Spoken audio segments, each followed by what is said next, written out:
الرحمن الرحيم. الحمد لله رب العالمين، والصلاة والسلام على أشرف الأنبياء والمرسلين نبينا محمد وعلى آله وأصحابه أجمعين وبعد. Katika darasa iliyotangulia tulizungumzia kuhusu masala mazima yanayofungamana na mtu ambaye amemwingilia mke wake mchana wa mwezi mtukufu wa Ramadhani. Tukasema kuna kafara tatu, na makafara matatu kama haya wanachuoni wamesema ya kwamba yatatekelezwa kwa utaratibu kama ilivyopangwa katika hadithi, kwamba ni itqu raqabatin au siyamu shahraini mutatabi'aini au it'amu 60 miskina. Haya ndiyo makafara matatu ambayo yanamhusu yule ambaye amemwingilia mke wake katika mchana wa mwezi wa Ramadhani. Akishindwa na kafara la kwanza atakwenda katika kafara la pili, akishindwa na kafara la pili atakwenda katika kafara la tatu.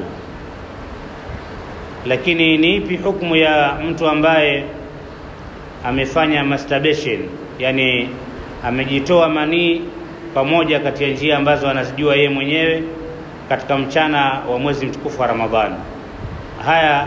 Hili ni jambo linatokea. Kuna baadhi ya watu sheitani anawaghilibu na anawashinda, wanafanya kitendo kichafu kama hichi. Sasa ni ipi hukumu ya mtu ambaye amefanya masturbation mchana wa mwezi wa Ramadhani mpaka akatokwa na manii? Hukumu yake ni ipi?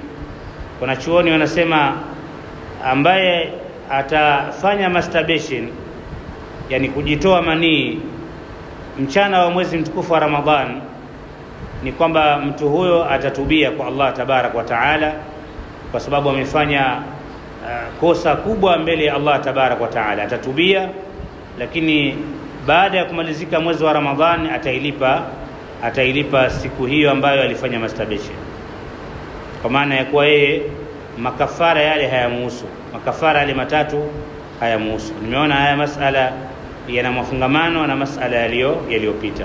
Atatubia tu kwa Allah tabaraka wa taala, na kutubia na kosa kama hilo kwa Allah tabaraka wa taala msamehe, lakini baada ya kumalizika mwezi wa Ramadhani atailipa siku ile ambayo alifanya masturbation. Akramakumullah.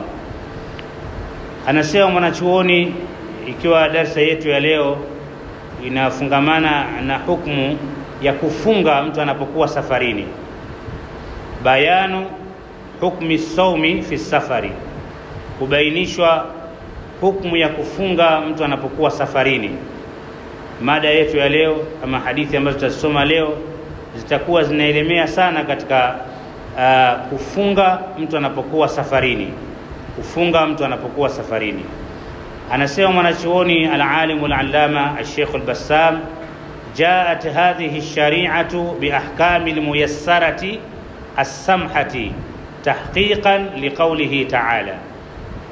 Sheria hii imekuja na hukumu nyepesi.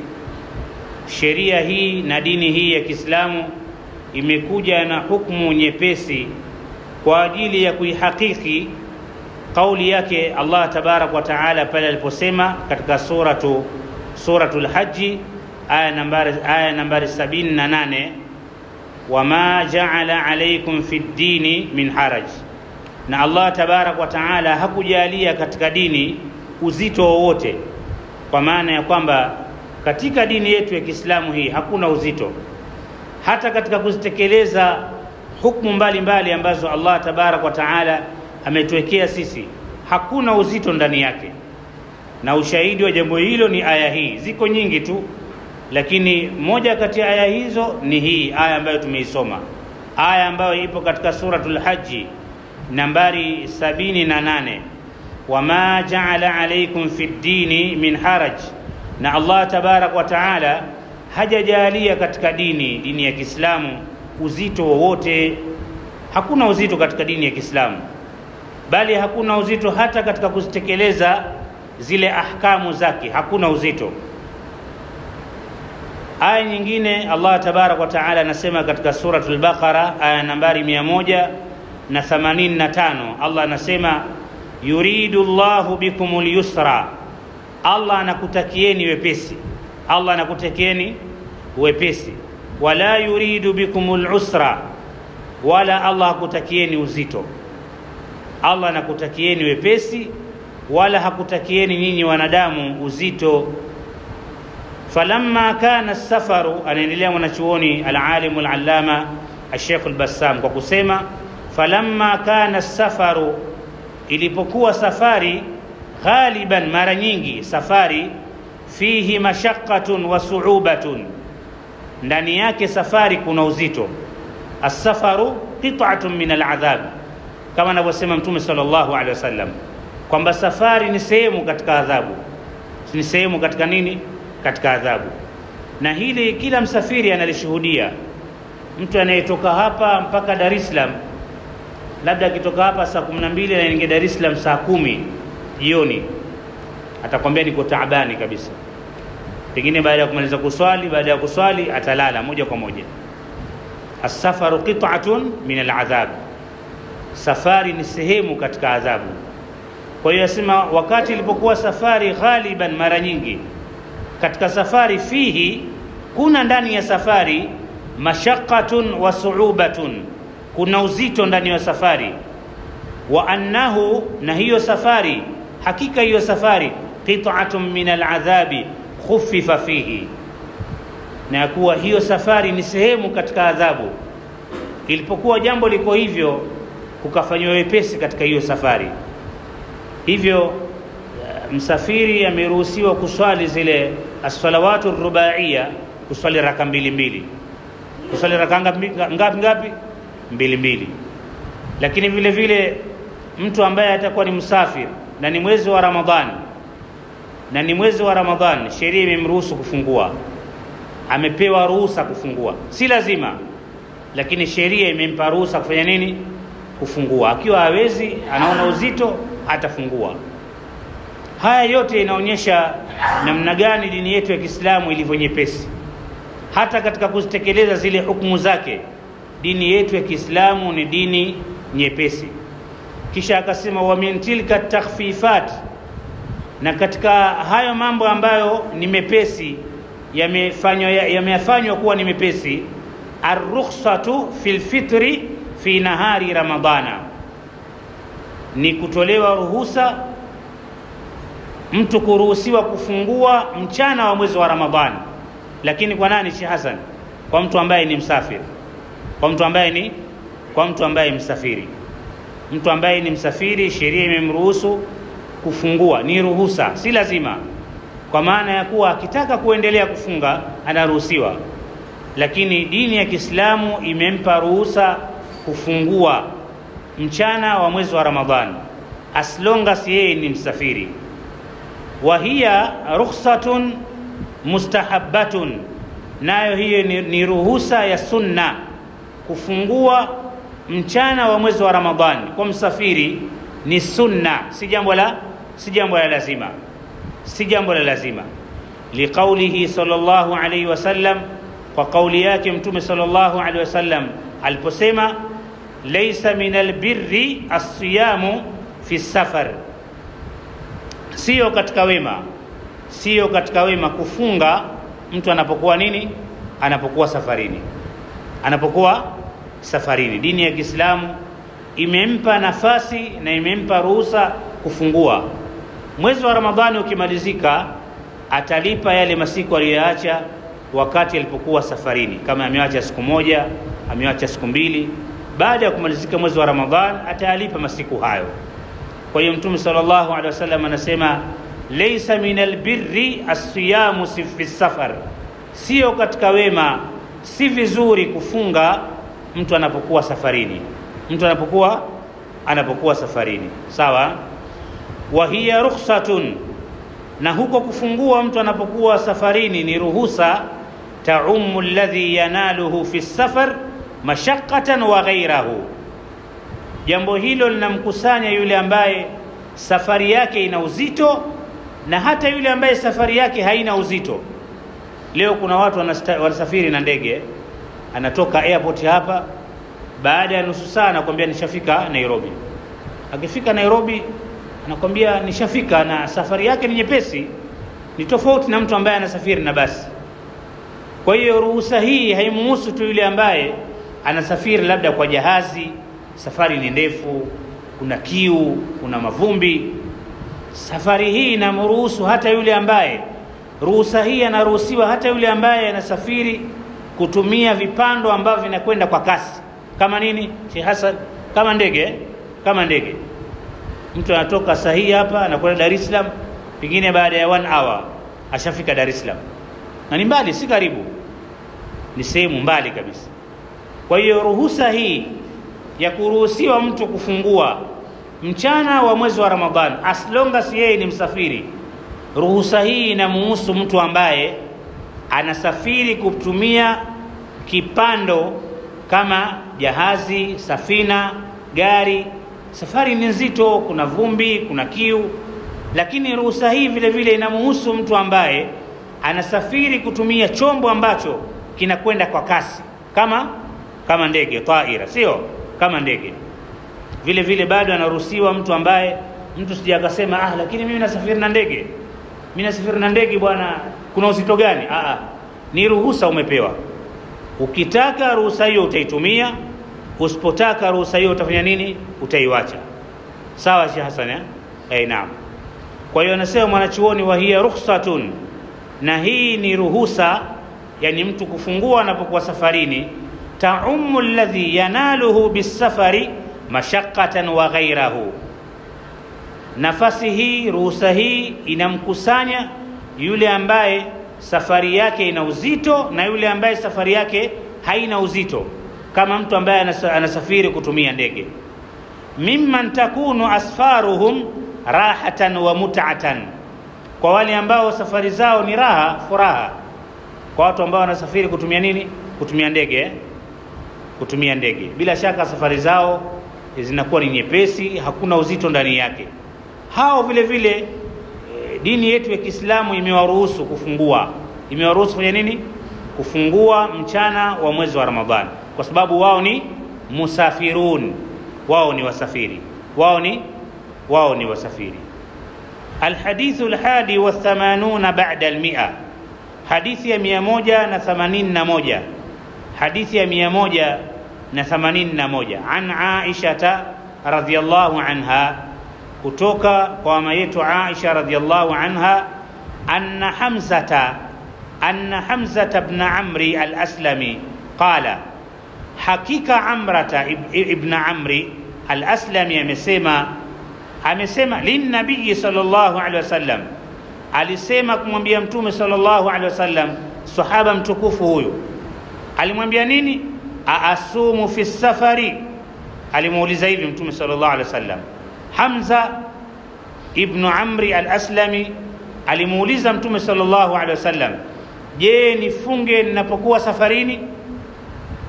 Je, nifunge ninapokuwa safarini? Wakana kathira siyami, na alikuwa Hamzatu ibn Amri al-Aslami ni mwingi wa kufunga, ilikuwa anafunga sana funga za sunna, alikuwa anafunga sana funga za nini? Funga za sunna. Hamzatu ibn Amri al-Aslami. Wakana kathira siyami, na alikuwa Hamzatu ibn Amri al-Aslami alikuwa ni mwingi wa kufunga, alikuwa anafunga sana funga za sunna. Qala, mtume sallallahu alaihi wasallam akasema kumwambia Hamzatu ibn Amri al-Aslami, ambaye alimuuliza mtume sallallahu alaihi wasallam, je, nifunge nikiwa safarini? Alimjibu nini mtume sallallahu alaihi wasallam? Alimwambia, in shi'ta fasum wa in shi'ta faaftir, ukitaka funga na ukitaka funga na ukitaka fungua. Wewe umeniuliza ya kuwa je, nifunge nikiwa safarini? Mtume sallallahu alaihi wasallam akamjibu kwa kumwambia, in shi'ta fasum, ukitaka funga ukiwa safarini, wa in shi'ta faaftir, na ukitaka ukiwa safarini fungua. Amempa khiyari, fakhayyarahu baina amrayn, baina alfitri wasiyami, akamkhiyarisha baina mangapi? baina ya mambo mawili. Akamwambia ukitaka funga, ukitaka fungua, khiari yako, khiari ni yako, kuonyesha ya kuwa jambo hili ni jambo la mustahabba, ni jambo la sunna, ni jambo la sunna, sio lazima. Kwa maana ya kuwa mtu anaweza kuwa ni msafiri na akafunga kama kawaida, wala halaumiwi, kama tutakavyoona katika hadithi inayokuja. Maswahaba walikuwa wanasafiri pamoja na Mtume sallallahu alaihi wasallam. Wapo katika wao maswahaba ambao wamefunga na wapo katika hao maswahaba ambao wamefungua. Waliofunga hawatii aibu na kuwaona ya kuwa hawana maana waliofungua, na waliofungua hawatii aibu waliofunga. Sawa Hassan? Naam, hadithi inakuja kuelezea jambo hilo. Kwa hiyo Mtume sallallahu alaihi wasallam alimwambia Hamza ibn Amri al-Aslam, ukitaka funga, lakini vile vile ukitaka fungua, khiari ni yako. Fakhayyarahu baina al-amrayn, baina al-fitri was-siyami. Mtume sallallahu alaihi wasallam akamkhiyarisha, akampa khiari kwamba chagua, ukitaka funga, ukitaka fungua. Ukifungua, ukimalizika mwezi wa Ramadhan, utayalipa masiku uliyoacha katika mwezi wa Ramadhan. Anaendelea kusema mwanachuoni al-alim al-allama al-Sheikh al-Bassam, alima as-sahabatu radiyallahu anhum, masahaba walijua anna ash-shari'a ar-rahima, ya kuwa Mtume sallallahu alaihi wasallam mwingi wa rehma, ma rakhasa fil fitri fi safari illa rahmatan bihim wa ishfaqan alaihim, hakutoa ruhusa Mtume sallallahu alaihi wasallam watu kufungua wanapokuwa safarini, isipokuwa katika hali ya kuonea huruma watu hao ambao ni Waislamu. Aliwaonea huruma maswahaba na Waislamu wote kwa ujumla. Kwa hiyo akatoa nafasi hiyo, anayeweza kufunga akiwa safarini afunge, ambaye hawezi kufunga akiwa safarini asifunge, sheria imemruhusu. Sawa, kwa sababu ya kuwaonea huruma watu hao maswahaba na Waislamu wote kwa ujumla. Fakana Hamzatul Aslami indahu jaladun wa quwwatun ala siyami, Hamzatul Aslami alikuwa na nguvu ya kufunga, alikuwa na nguvu ya kufunga. Na ndio maana akamwambia, ya Rasulullah, je, nifunge ninapokuwa safarini? Katika hadithi nyingine imekuja, mimi nina nguvu, kiwiliwili changu kina afya, nina nguvu, sina haja ya kufungua mimi hata nikiwa safarini. Hamza ibn Aslam indahu jaladun wa quwwatun ala siyami, Hamzatul Aslami ana nguvu ya kufunga hata anapokuwa safarini. Wa kana muhibban lilkhairi, na alikuwa Hamzatu al-Aslami alikuwa ni mwingi wa kupenda khairi, ni mwingi wa kupenda khairi. Kathira siyami, ni mwingi wa kufunga, alikuwa anafunga sana. Funga za nini? Funga za sunna, funga za sunna alikuwa akifunga sana Hamzatul Aslami. Fasaala Rasulullah sallallahu alaihi wasallam, akamuuliza Mtume sallallahu alaihi wasallam, aasumu fi safari ya Rasulullah, je, nifunge ninapokuwa safarini ewe Mtume wa Allah? Alimuuliza hivyo. Fakhayyarahu an-nabiy sallallahu alaihi wasallam baina as-siyami wal fitri, Mtume sallallahu alaihi wasallam akamkhiyarisha baina ya kufungua na baina ya kufunga. Akamwambia, in shi'ta fasum wa in shi'ta faaftir, ukitaka funga na ukitaka fungua. Wewe una khiari baina ya mangapi? Baina ya mambo mawili. Fakhayyarahu an-nabiy sallallahu alaihi wasallam baina as-siyami wal fitri, Mtume sallallahu alaihi wasallam akamkhiyarisha, akampa khiari, akampa choice ya kuchagua baina ya mangapi? Baina ya mambo mawili. Alimwambia, ukitaka funga na ukitaka fungua, una khiari baina ya mambo mawili kama haya. Katika faida ambazo amezitaja mwanachuoni al-alim al-allama al-Sheikh al-Bassam, faida ya kwanza anasema ar-rukhsatu fil fitri fi safari, ruhusa ya mtu kufungua anapokuwa safarini. Kuna ruhusa ya mtu amepewa kufungua mchana wa mwezi wa Ramadhan anapokuwa nini? Anapokuwa safarini. Liannahu madhinnatul mashaqqati, kwa sababu safari ni mahala pa uzito. Liannahu, kwa sababu safari, madhinnatul mashaqqati, ni mahali pa uzito. Lidhalika an-nabii sallallahu alayhi wasallam yaqulu as-safaru qit'atun min al-'adhab. Kwa ajili hiyo Mtume sallallahu alayhi wasallam anasema safari ni sehemu katika adhabu. Ni sehemu katika nini? Ni sehemu katika adhabu. Sawa? Ni sehemu katika adhabu. Kama joto kali hili tunalishuhudia sasa hivi ni katika mivuke ya moto wa Jahannam. Mvuke tu ndo hili vuguto tunaliona, min fayhi Jahannam, ni katika mvuke wa moto wa Jahannam. Joto linaposhamiri kama wakati wa sasa Ramadhani ambayo tuko ndani yake, joto ni kali. Anayetembea bila shaka hivi sasa somo inambana sana, kiu kinambana zaidi, kwa sababu jua ni kali. Jua ni kali. Kwa hiyo joto tunaliona hili min fayhi Jahannam, ni katika mvuke tu, si moto wenyewe, ni mvuke tu wa moto wa Jahannam. Je, moto wenyewe? Si Hasan, subhanallah, Allah tukinge na moto wa Jahannam. Faida ya pili aliyoitaja mwanachuoni al-alim al-allama Sheikh al-Bassam anasema at-takhyiru baina as-siyami wal-fitri liman indahu quwwatun ala as-siyami, mtu kukhiarishwa, kupewa choice baina ya mambo mawili, baina ya kufunga na nini, na kufungua. Sawa? Kwa yule ambaye ana nguvu ya kufungua, kwa yule ambaye ana nguvu ya kufunga, yule ambaye ana uwezo wa kufunga hata akiwa safarini, anapewa choice baina ya mangapi? Baina ya mambo mawili, ima afunge au afungue. Kwa hiyo utaangalia wewe mwenyewe. Wal muradu bidhalika, na makusudio ya jambo hilo, saumu Ramadhana, ni kufunga mwezi wa Ramadhani, ni kufunga mwezi wa Ramadhani. Wayuwaddihuhu ma akhrajahu Abu Dauda wal Hakim, na jambo hilo linawekwa wazi na hadithi ambayo ameitoa Abu Daud na al-Hakim, anna Hamzata ibn Amri al-Aslami, yakuwa Hamzata ibn Amri al-Aslami qala, amesema katika hadithi nyingine, na hadithi hii ipo katika Sunanu Abi Daud, alisema ya Rasulullah, ewe mtume wa Allah.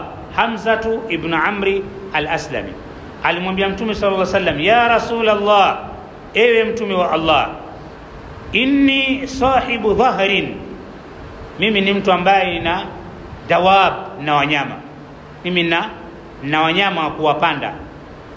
Sawa? Ualijuhu ayastamiluhu, mimi nina mnyama, namtumia mnyama huyo kwa kumpanda, naposafiri nampanda mnyama huyo. Usafir wa ukrihi, nasafiri kutumia mnyama huyo, lakini wakati mwingine namkodisha kira.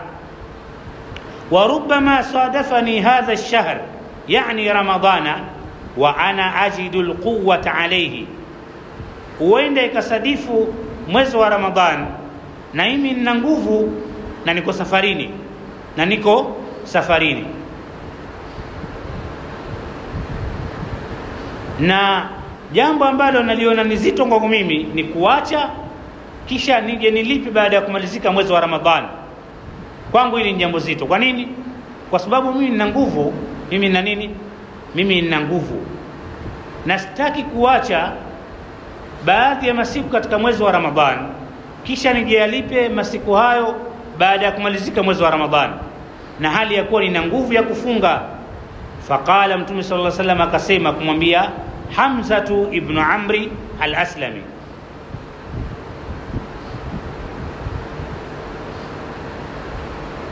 alimwambia ukitaka funga na ukitaka fungua. Sawa? Ukitaka funga na ukitaka fungua, una khiari. Kwa hiyo ndugu zangu Waislamu, hadithi yetu ya leo, mafundisho yake makubwa ni kwamba mtu anapokuwa safarini anakhiarishwa baina ya mambo anakhiarishwa na kupewa choice baina ya mambo mawili. kufungua ama kufunga, kufungua ama kufunga. Na kufungua si lazima, mtu sijakaona ya kuwa ni lazima, ni sunna, kwa maana ya kuwa ukitaka fungua. Na ndio maana Mtume sallallahu alaihi wasallam alimwambia Hamza ibn Amr al-Aslami, in shi'ta fasum wa in shi'ta fa'aftir, ukitaka funga na ukitaka fungua. Akamkhiyarisha baina ya mambo mawili. Alhadithu thani wa 80 ba'da al-100, hadithi ya 182 kupitia kitabu chetu Taysirul Allami Sharhu Umdatil Ahkami, an Anas ibn Malik radhiyallahu anhu qala, kutoka kwa Anas ibn Malik radhi za Allah ziwe juu yake amesema. Anas ibn Malik anasimulia, Anas anasema kunna nusafiru, tulikuwa sisi tukisafiri pamoja na nani? Ma'a rasulillahi sallallahu alaihi wasallam, tulikuwa tukisafiri pamoja na Mtume sallallahu alaihi wasallam, pamoja na Mtume sallallahu alaihi wasallam. Falam ya'ibi as-sa'imu 'ala al-muftiri, falam ya'ibi as-sa'imu 'ala al-muftiri, aliyefunga hakumtia aibu aliyefungua. Tulipokuwa tuko safarini huko, aliyefunga hakumtia aibu aliyefungua. Wala al-muftiru 'ala as-sa'imi, wala aliyefungua hakumtia aibu aliyefunga. Sawa, labda kuna baadhi ya watu wamesafiri majmua, wako kundi, wakafika huko, kuna wengine wakafungua, wengine wakafunga. Sasa wakawa wanaanza kulaumiana wenyewe kwa wenyewe. Wakilaumiana wao wenyewe kwa wenyewe, dini hawajaifahamu, dini hawajaifahamu. Kwa sababu jambo kama hili liliwahi kutokea katika zama za Mtume sallallahu alaihi wasallam. Anas ibn Malik anasimulia ya kuwa walisafiri masahaba, baadhi ya masahaba pamoja na Mtume sallallahu alaihi wasallam. Waliofunga hawakuwatia aibu waliofungua, na waliofungua hawakuwatia aibu waliofanya nini? Waliofunga. Sasa ikitokea watu wamesafiri, wakawakuta wengine wanakula, wengine wamefunga, wengine wamefunga, wengine wanakula, waliofunga wanawatia aibu wanaokula, na wanaokula wanawatia aibu waliofunga, bado hawajaelewa dini, kwa sababu wote wameruhusiwa. Aliyefungua hana makosa na aliyefunga hana makosa, wote hawana makosa. Na hii ndiyo raha ya kuisoma dini ya Kiislamu. Ukisoma dini ya Kiislamu hubabaiki wala hubabaishwi na mtu, kwa sababu mafundisho ya dini unakuwa tayari ushayajua. Anasema mwanachuoni al-alim al-allama Sheikh al-Bassam, kana as-sahabatu yusafiruna ma'a an-nabiy sallallahu alaihi wasallam, walikuwa masahaba baadhi yao wakisafiri pamoja na Mtume sallallahu alaihi wasallam. Fayuftiru ba'dhum wa yasumu ba'dhum, baadhi yao wanafungua na baadhi yao wanafanya nini? Sheikh Hassan, baadhi yao wanafungua na baadhi yao wanafunga. Sawa. Wayasumu ba'dhum wan-nabiy sallallahu alaihi wasallam yuqirruhum ala dhalik, na Mtume sallallahu alaihi wasallam analikubali hilo, kwa maana ya kwamba hamtii aibu aliyefunga wala hamtii aibu aliyefungua. Wote anaambiwa mko sahihi, nyote mko sawa. Lianna as-siyama huwa al-aslu wal-fitru rukhsatun, kwa sababu kufunga ndiyo asli, lakini kufungua mtu anapokuwa safarini ni ruhusa imetolewa, lakini asli nini? Asli ni kufunga. Warukhsatu laysa fi tarkiha inkarun, na ruhusa hakuna katika kuiacha ruhusa kukemewa. Walidhalika fa innahu la yu'ibu ba'dhum ala ba'din fi siyami au alfitri, kwa ajili hiyo masahaba hawakutiana aibu wao kwa wao. Aliyefunga akamtia aibu aliyefungua, na aliyefungua akamtia aibu aliyefunga. Halikuwahi kutokea hilo, kwa sababu walipata mafundisho sahihi kutoka kwa Mtume sallallahu alaihi wasallam, na Mtume sallallahu alaihi wasallam ametoa ruhusa hiyo ya kuwa mtu akiwa musafiri katika mwezi wa Ramadhani na funga nyingine bado amepewa ruhusa ya kufungua. Akitaka anaweza kufungua, lakini akiwa hataki ataendelea na funga yake. Tukio hili limetokea kuonyesha ya kuwa baadhi ya masahaba walifunga na baadhi ya masahaba walifungua. Waliofunga hawakuwatia aibu waliofungua, na waliofungua hawakuwatia aibu waliofunga. Sawa, hili ni tukio ambalo liliwahi kutokea na Mtume sallallahu alaihi wasallam yote hayo akayakubali. Mwanachuoni al-alim al-allama Sheikh al-Bassam katika hadithi hii ametaja faida mbili. Faida ya kwanza, al-faidatul ula, faida ya kwanza, jawazul fitri fi safari, kujuzu na kufaa kufungua mtu anapokuwa safarini. Mtu anapokuwa safarini, mtu ameruhusiwa kufungua. Si lazima, mtu ameruhusiwa, ni ruhusa. Mtu akitaka atafungua. Alfaidatu thaniyatu, faida ya pili aliyoitaja mwanachuoni al-alim al-allama al-Sheikh al-Bassam, anasema iqraru an-nabii sallallahu alayhi wasallam, kuthibitisha Mtume sallallahu alayhi wasallam ashabahu, kuthibitisha masahaba wake ala siyami wal fitri fi safari, kufunga na kufungua safarini. Kwa maana ya kuwa katika hali zote mbili zile kutokea, wako baadhi ya masahaba walipokuwa wamesafiri pamoja na Mtume sallallahu alaihi wasallam, wako baadhi yao walifunga na wako baadhi yao walifungua. Waliofunga hawakuwatia aibu waliofungua, na waliofungua hawakuwatia aibu waliofunga. Sawa, mimma yadullu ala ibahati al-amrayni, jambo ambalo linajulisha uhalali wa mambo yote mawili, al-fitr was-siyam, kufungua na kufunga. Yote yanafaa, yote yanafaa.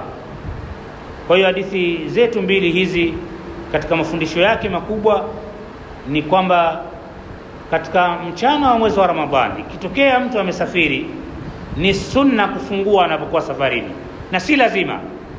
Ni sunna mtu kufungua anapokuwa safarini na si lazima. Lakini Anas ibn Malik vile vile, samari ya darasa hii, Anas ibn Malik anatusumulia ya kwamba yeye na baadhi ya maswahaba walisafiri pamoja na Mtume sallallahu alaihi wasallam. Ikatokea kuna baadhi ya maswahaba wamefunga na wengine wamefungua, lakini waliofunga hawakuwatia aibu waliofungua, na waliofungua hawakuwatia aibu waliofunga. Haya ni mafundisho muhimu sana katika dini yetu ya Kiislamu, na ni hukumu ambazo zinafungamana na mlango wa funga ambao tunaendelea nao kupitia kitabu chetu hichi Taysirul Allami Sharh Umdatil Ahkami. Nisingependa niwachoshe zaidi ya hapa. Kwa leo tutakomea hapa, inshallah Jumatatu ijayo tutaendelea na hadithi ya nambari 183. As'alullah bi asma'ihi alhusna wa sifatihi alula an yaj'alana min alladhina yastami'una alqawla fayattabi'una ahsana, wa jazakumullahu khairal jazaa. Naam.